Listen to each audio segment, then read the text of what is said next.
selamat siang semuanya. Selamat datang di Kebun Raya Bogor. Kita akan berkeliling Kebun Raya Bogor sambil saya jelaskan.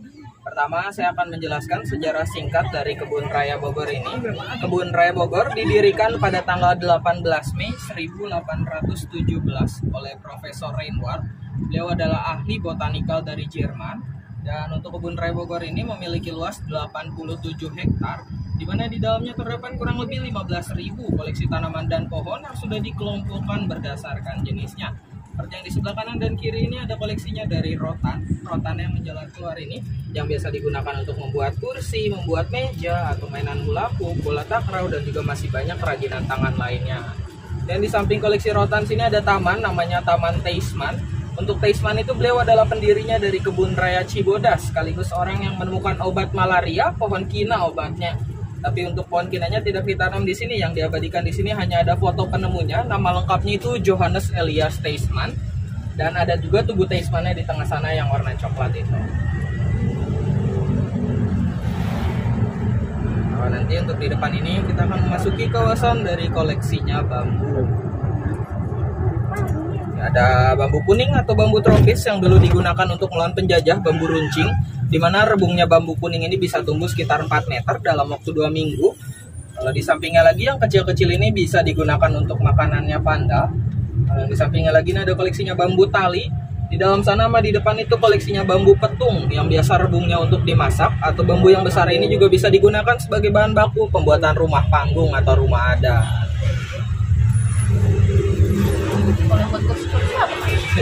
Ya, itu juga bisa bambu petung. Nah, kalau yang kecil-kecil ini koleksinya bambu hitam atau bambu wulung untuk angklung atau calung bambunya ini. Ya, karena suara yang dihasilkan ini bambu petung juga. Kalau yang kecil tadi yang bambu hitam. Nah, kalau di depan yang di perbodan ada water barrier, itu adalah gerbang belakang atau tampak belakangnya dari Istana Bogor. Luasnya sendiri 28 hektar dan tahun didirikannya 1745. Tapi selesai dibangunnya 1744 dan bisa ditinggali oleh Gubernur Jenderal itu tahun 1745. Nih kalau jalan kaki atau naik sepeda masih bisa tembusnya ke tempat naik shuttle bus tadi. Dan kalau mau melihat istananya lebih jelas bisa dilihat dari Danau Gunting di sebelah istana ini. Dia pemisahnya hanya danau tanpa ada pagar lagi. Dan yang depan ada komplek makam Belanda. Totalnya ada 37 makam tapi jenazahnya 42. Jadi satu makamnya ada yang diisi 2-3 orang. Mereka itu ahli botanikal dan pejabat Belanda yang wafat rata-rata karena malaria. Dan untuk tugu atau nisannya yang putih ini juga sebagai penanda, jadi makin tinggi nisannya makin tinggi jabatannya.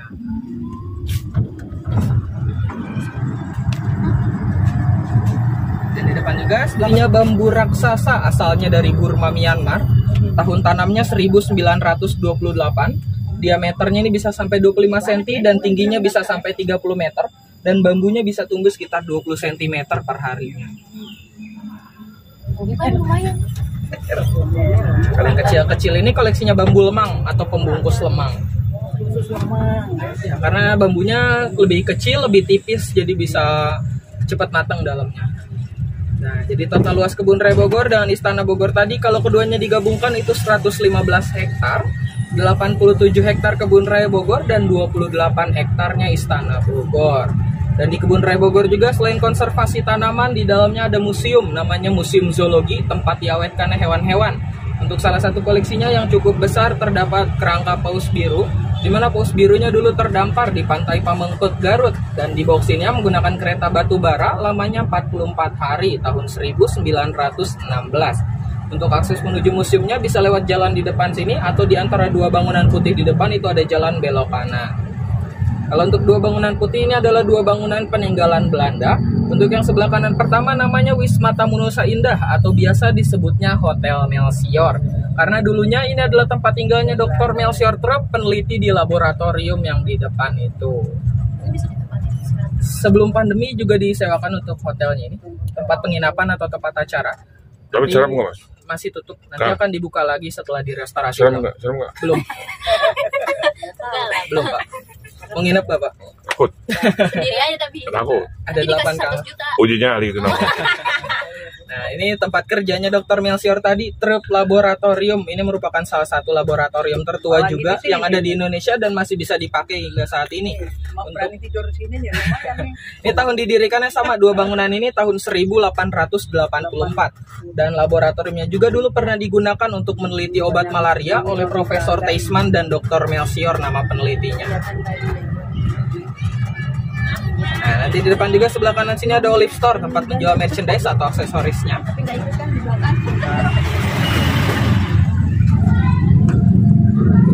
kalau untuk yang di depan lagi, di sebelah kiri sini ada monumen warna putih, namanya Monumen Lady Raffles. Ini adalah monumen untuk mengenang istri dari Thomas Raffles, dulu meninggal karena wabah malaria juga tahun 1814. Lalu di belakangnya ada Danau Gunting, lalu Istana Bogor. Tapi ini monumennya saja, untuk makamnya ada di Tanah Abang, Jakarta. Pohon yang akarnya menjalar ke bawah ini namanya pohon kayu raja atau Kompasia excelsa dari Kalimantan. Dimana kalau ditanam di habitat aslinya, tinggi pohonnya bisa mencapai 80 bahkan bisa sampai 90 meter. Makanya disebutnya pohon kompas karena saking tingginya, jadi pucuk pohonnya bisa dilihat dari segala arah, fungsinya seperti kompas penunjuk arah. Cuman kalau di sini tinggi pohonnya itu hanya sekitar 60 meter karena areanya terbatas untuk dia tumbuh. Jadi akarnya nggak bisa menjalar lagi untuk menopang beban pohonnya tersebut. Dan di depan lagi juga, di sebelah kiri sini ada kelompok atau koleksinya dari pohon paku-pakuan atau pakis. Pakis. Depan lagi yang cukup tinggi juga, ini ada pohon Eucalyptus alba atau pohon minyak kayu putih dari Flores. Ini Yang coklat ya? Ya, betul. Untuk wanginya dari daunnya melalui penyulingan, kalau hangatnya dari kulit batangnya. Usianya 84 tahun pohonnya. Kalau yang kanan sini koleksinya pandan, yang tinggi-tinggi ini pandan duri atau pandan laut untuk anyaman. Bukan bikin Bukan cendol buat ya? kolak, gak bisa itu. Gak bisa karena tidak memiliki bau daunnya ini. Biasa ditanamnya juga di pesisir pantai atau di hutan mangrove untuk menahan abrasi fungsinya. Makanya akarnya tinggi seperti ini. Nah, depan lagi juga di sebelah kanan bawah sini ada taman akuatik atau koleksinya dari tanaman yang hidup di air. Contohnya ada pisang air, talas air, cenggondok, padi-padian, dan juga masih banyak lainnya di belakang sana. Untuk yang depan lagi, sebelah kanan kirinya koleksinya palem-paleman atau family-nya dari palem. Seperti ada salak, kurma, sawit, sagu, itu masuk ke dalam family-nya palem ini. Ini salaknya ada di sebelah kanan, dan juga ada akses utama menuju taman akuatik.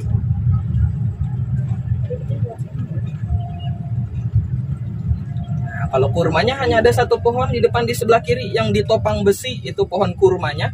Tapi kurmanya di sini tidak berbuah dikarenakan tidak dikawinkan pohonnya, dan salah satu faktor lainnya karena iklim dan cuacanya di sini dikarenakan curah hujannya yang cukup tinggi. Ini koleksi sawit dan sagunya. Sawit yang bagian luar, sagu bagian dalam yang besar ini diambil dari batangnya. Dan sawit pun aslinya bukan dari Indonesia melainkan dari Afrika. Dulu yang bawa kesininya Belanda. Dan di bawahnya hanya ada 4 bibit sawit, dan itu adalah 4 bibit sawit pertama juga yang ada di Asia Tenggara ini. Dicoba ditanam di kebun raya Bogor, berhasil berbuah lalu disebarluaskan ke Asia Tenggara. Di sini disisakan hanya anak-anak sawit yang dari awal itu. Nah, dan banyak orang juga atau pengunjung yang menanya bahwa tempat mekarnya bunga bangkai ada di mana? Ada di sebelah kiri ini, ada papan warna hijau. Di daerah tebing sana, itu tempat mekarnya bunga bangkai raksasa atau nama aslinya Amorphophallus titanum. Boleh ke sana, Mas? Boleh kalau mau, tapi bunganya sedang tidak ada saat ini. Bunganya lagi dalam masa dorman atau mati sementara, tapi masih ada umbinya, cuman di bawah tanah. Terakhir mekar di sini tahun 2020 waktu awal pandemi, dan estimasi waktunya dia 3 sampai 4 tahun sekali. Itu estimasi saja ya, bisa lebih dari itu. Jadi nggak tiap ini ya. Betul, gitu betul. Dan bunga bangkai ini diklaim sebagai salah satu bunga terbesar yang ada di dunia ini. Tingginya bisa sampai 3 meter bunganya itu. Dan bunga bangkai dengan bunga Rafflesia berbeda. Oh, beda. Beda, betul. Nah, kalian, Bau nggak sih, Mas? yang bau bangkai ini. Kalau bunga Rafflesia tidak. Tapi bentuknya hampir sama. Mirip. Oh, Nah, yang kayak kiri ini pohon yang memiliki akar seperti papan, namanya cukup unik, namanya pohon kenari babi, asalnya dari Maluku.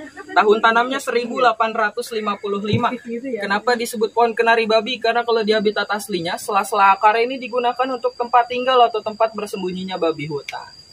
Jadi kalau foto jangan di sela-sela akarnya ya. Kenapa? Takut disangka babi. Bu. Oh, kirain bakal ada babi.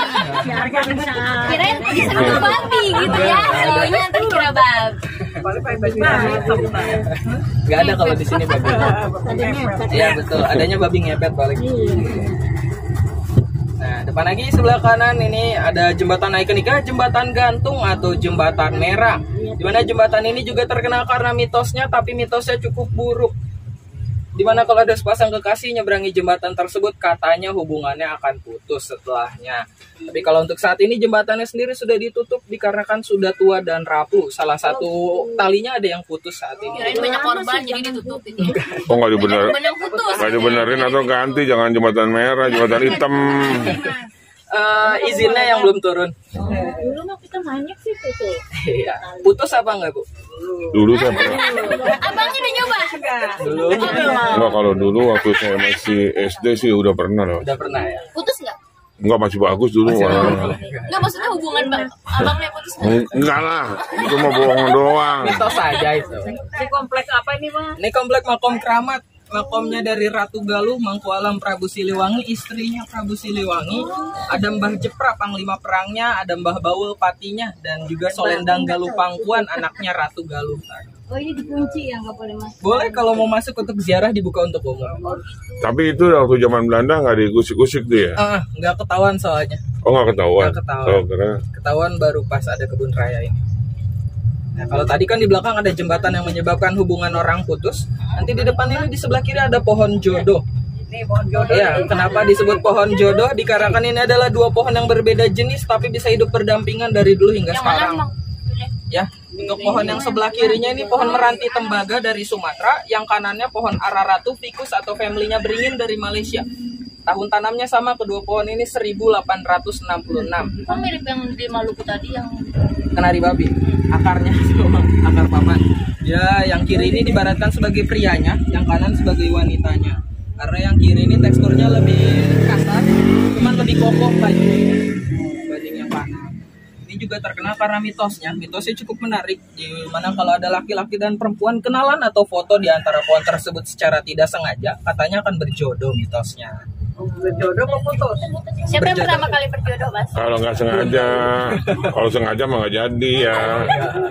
Kalau sengaja kan bisa milih ya. Bisa, Pak. Tapi tenang, jodoh bukan di tangan pohon tapi di tangan Tuhan. Tanam. Ya, aman. Tos aja. Sampai buat boleh percaya, boleh tidak ya. Betul. Tapi kebanyakan percaya, Bu. Percaya ya kan kalau karena Nggak boleh percaya Bu, musyrik. iya. Isi, Bang. Tuh, siapa tuh mau foto sama abangnya itu, Bang, boleh. Ya, ada. Ini contoh batang pohon merantinya. Biasa meranti itu digunakan sebagai bahan baku pembuatan mebel atau furniture ya.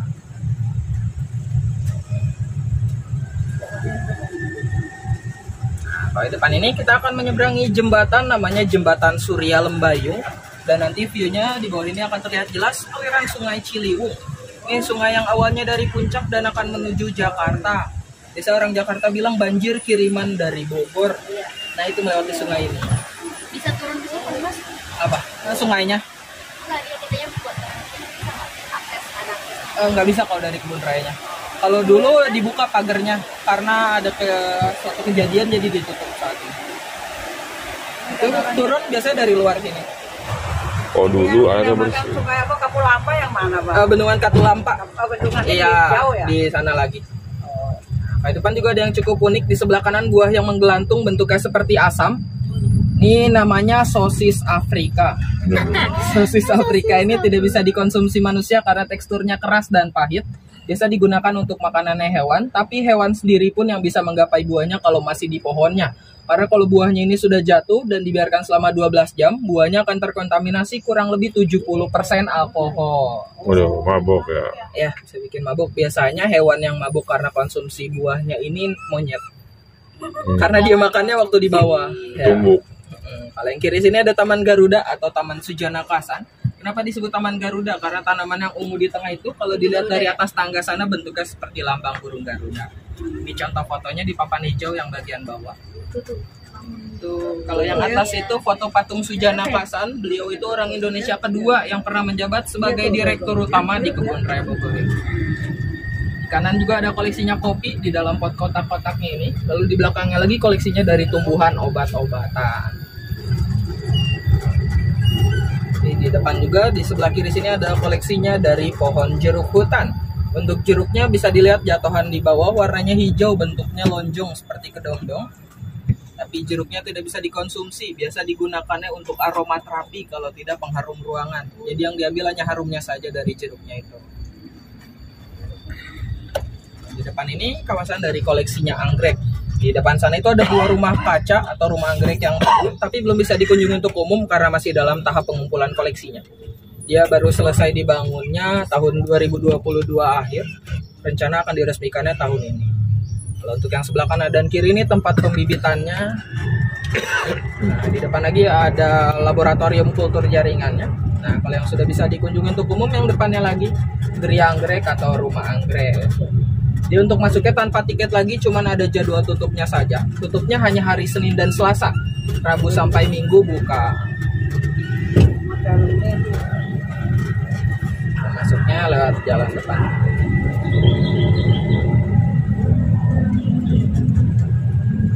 Nah, ini juga di depan di sebelah kiri ada pintu lain. Ini pintu 3 Kebun Raya Bogor. Pintu keluar masuk, keluarnya menuju Jalan Pajajaran. Ini akses terdekat atau tercepat menuju Resto, Taman Astrid, dan Geria Anggrek. Kalau yang di depan lagi juga sebelah kanan kiri yang tinggi-tinggi ini koleksinya dari pohon damar. Yang biasa kayu atau batangnya digunakan untuk membuat korek api, dan getahnya juga bisa dimanfaatkan untuk membuat lilin damar ini. Kalau di depan lagi sebelah kanan dalamnya ada koleksinya dari pohon baobab, asalnya dari Afrika atau sebutannya pohon terbalik. Karena kalau dilihat akarnya seperti tumbuh ke atas dan batangnya seperti tumbuh ke bawah. Cuman kecil kalau di sini, kalau ditanam di habitat aslinya pohonnya jauh lebih bonsai besar. modelnya. Tuh. Dia batangnya bisa besar itu karena bisa menampung ratusan liter air di dalam. Nah, untuk jalan ini dengan taman utamanya saling berhubungan. Nama taman utamanya Taman Astrid, jalannya Jalan Astrid juga. Untuk Taman Astrid sendiri diambil dari nama Ratu Belgia, yaitu Ratu Astrid yang dulu pernah berkunjung ke Kebun Raya Bogor tujuannya untuk honeymoon. Dan dikasih hadiah nama tamannya, jalannya dan bunganya ini dari pintu 3 tadi sampai ujung bawah sana ini hadiah dari Kebun Raya Bogor untuk Ratu Astrid. Melambangkan atau mewakilkan 3 warna. Warna merah pada bunganya, warna hitam pada daun dan tangkainya, lalu warna kuning pada bunganya lagi.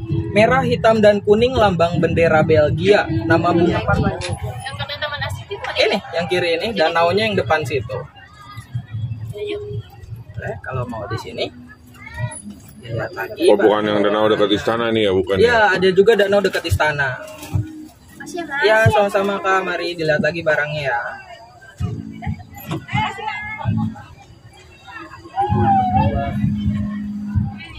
Nah, kalau yang sebelah kanan sini ada Tugu 2 Abad atau monumen 200 tahunnya Kebun Raya Bogor ini tahun 2017 lalu. Jadi kalau untuk saat ini sementara usianya 205 tahun Kebun Raya Bogor ya. Nanti 18 Mei baru bertambah jadi 206 tahun. Kalau yang sebelah kiri juga ada danau ditanami teratai raksasa dari Amazon. Diameternya ini bisa sampai 1,5 meter dan kuat menopang beban 3 sampai 4 kg teratai. Kalau ditanam di habitat aslinya di Amazon, diameternya bisa lebih dari itu dan lebih besar lagi kapasitas tampungannya dia. Depan lagi juga sebelah kiri sini yang besar-besar ada koleksinya dari pohon kapuk atau pohon randu yang biasa digunakan untuk isiannya kasur, bantal, guling, dan untuk 2 pohon paling depannya sebutannya kapuk atau randu kembar karena karakter dan usianya sama, keduanya sudah 103 tahun. Nggak ada masa tuanya ya. Iya. Kalau kita sih 100 tahun udah Itu dia. udah nggak tahu. Ada masa tuanya. Iya. Pohon. Kalau pohon mah terus aja. Terus aja.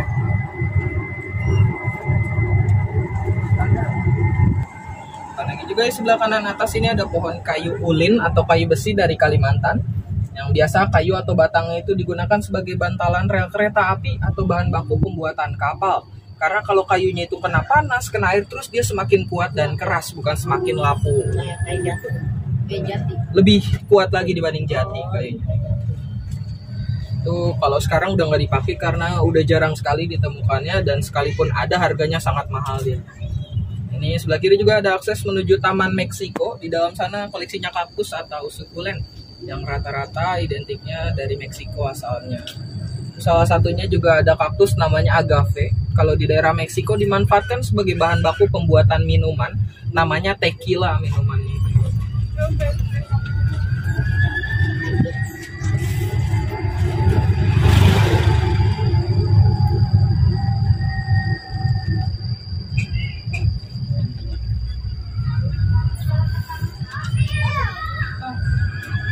Oke, baik, di depan ini kita telah sampai kembali di shelter utama kita, tandanya tripnya telah selesai.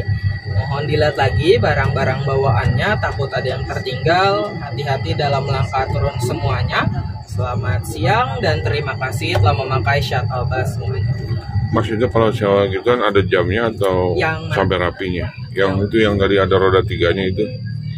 Roda 4, Oh, skuter warna merah bukan? iya. Itu Antelop 60.000 1 jamnya. oh ada jamnya. Oh, kira sampai pulang terserah. Enggak, dia per jam Pak sewanya. Oh ya. Oke, baik, terima kasih semuanya.